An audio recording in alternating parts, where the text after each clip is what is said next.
Hello boys and girls, today we are going to be making a winter landscape inspired by artist Jen Aranyi. She loves to make little miniature pieces of artwork on watercolor paper or regular paper, depending on what supplies that you're going to be using. She uses either watercolors or markers that are water soluble markers or crayons we are going to be working with. Sharpie marker, pencil, eraser, paintbrush, Q-tip, and here we go. First thing that you're going to do is get a piece of paper.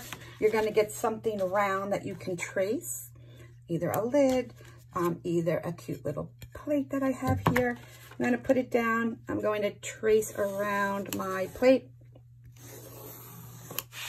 And we are going to be making a winter landscape. I'll look at this one right here and we're going to get started. We're going to learn a few things about a landscape. Very simple. It might look hard, but I promise you that you can definitely do this.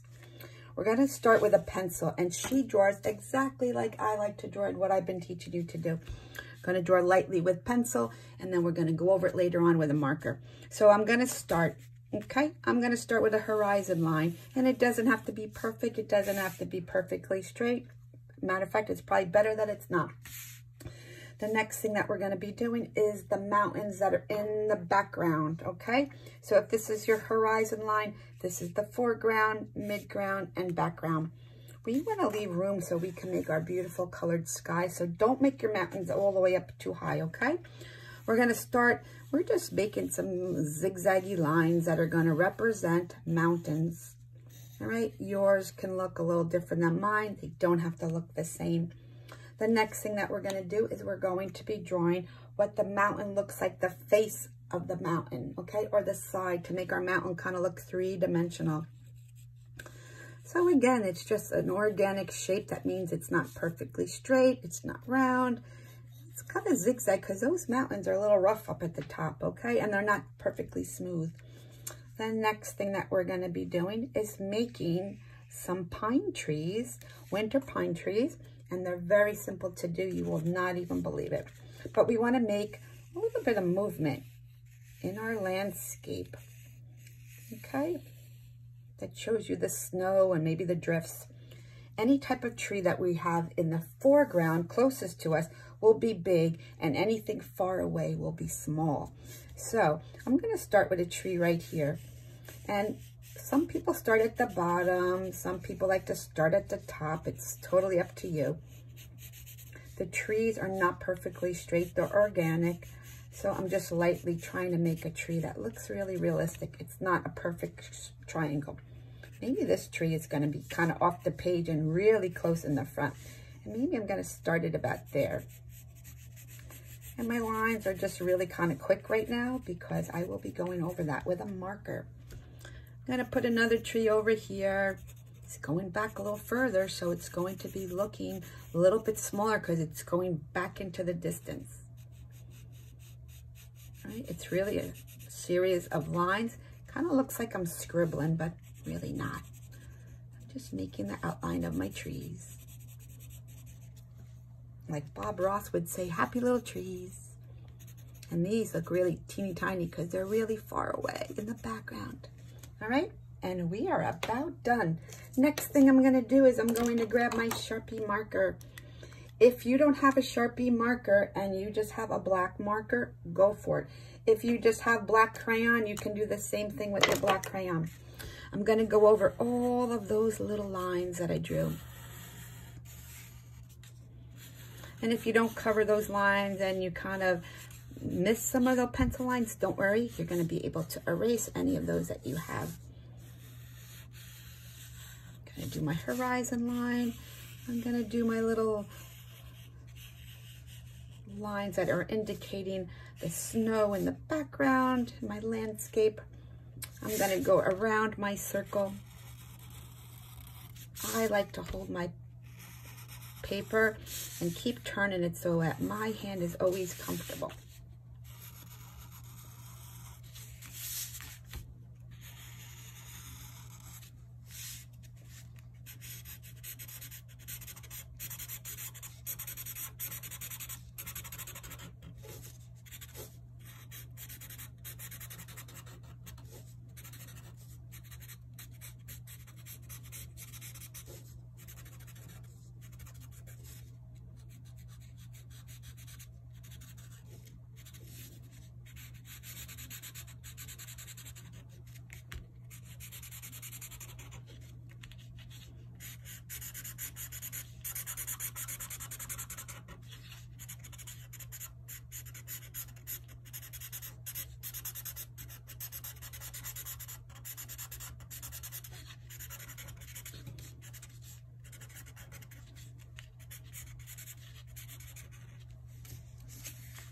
Next thing we're going to do is we're going to make a little bit of a line work, which is called like a cross hatching or shading on that side of the mountain.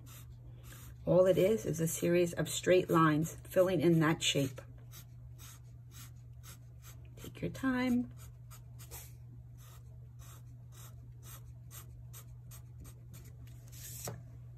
We are pretty much done. Next thing I'm going to do is I have a little thinner marker and I'm going to sign my name at the bottom. And we're going to start by adding color. So you can use your markers. These are water soluble. That means if I add water to it, they will blend, which is nice. If you have Mr. Sketch, you can use those as well. If you don't, you can just color with crayons. Okay, I'm going to start. I'm going to use cool colors. Cool colors are colors blue and green and purple. I'm going to start with purple. I'm going to take my time. I don't want to get this on the mountain, so I'm going to just go up in an upward motion, and I'm making those beautiful winter skies with the amazing colors. Again, this is a water soluble. That means it will run with water and blend, and what we call bleed when you add colors to it. Okay, I'm going to add light blue.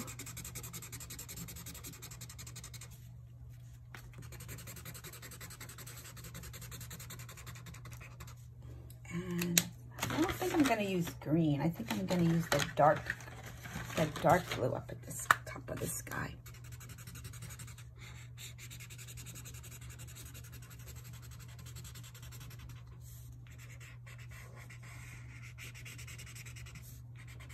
Okay, the next thing I'm going to do is take a paintbrush.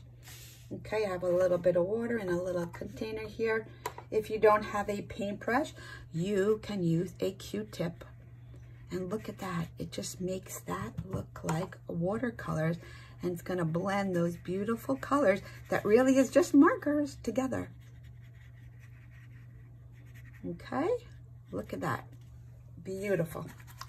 Next thing I'm going to do, I have this green, and because I have a little bit of white in those trees, I think I'm going to add a little bit of green just to make them a little bit special. If you are using these markers that are water soluble, just leave it black, okay? Because otherwise your colors will blend. What I used was a Sharpie marker. So the Sharpie marker is not blending at all, and it's not mixing the green with the black. So the black stays separate because it's permanent, and just adding a little bit of color. Okay, and you know I love color. Next thing that I'm gonna do, I might add a little bit of line work with my marker, just to give some little shadows in the snow. And you know that the snow is beautiful, and some of that shadowing would be like a bluish color. And again, take my paintbrush. If you don't have a paintbrush, you could also use a Q-tip and blend those colors in. Just soften those edges up.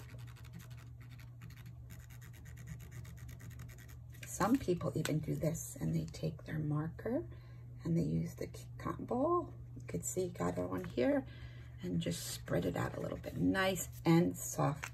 And you, my friends, are just about done. One thing that I love to do is when that dries, I like to add a little bit of texture into the sky.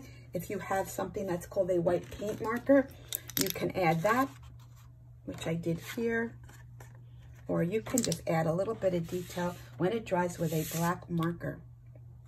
If you don't have markers, and you can just use crayons. This is done with crayons, the same technique.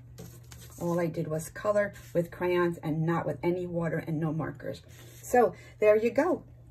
Look at all those beautiful landscapes, winter landscapes.